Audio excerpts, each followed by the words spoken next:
24 students from the Washington, D.C. area in town with Operation Understanding D.C., which is a leadership organization. Make sure to stop in Meridian today to learn a little more about civil rights. Twin States reporter Cameron Brewer has more.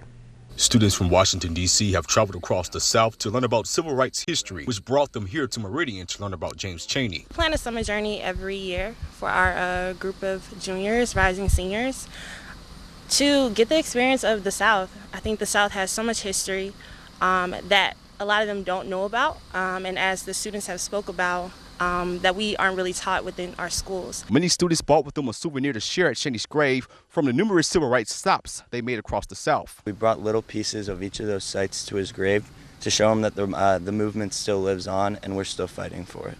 Becoming the next leaders is what most students have gotten from this trip. The way that leaders made change in this city really inspires me as an individual and as someone who wants to make change in the future.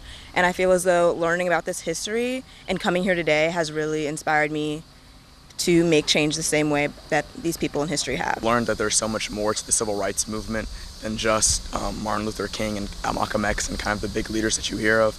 I've learned that the education system has kind of failed the youth in not really educating them on all of the hardships that African Americans and also Jewish people had to go through in the South. So I'm kind of glad that all of us as a group can share this experience. I'm Cameron Brewer, reporting for Twin States News.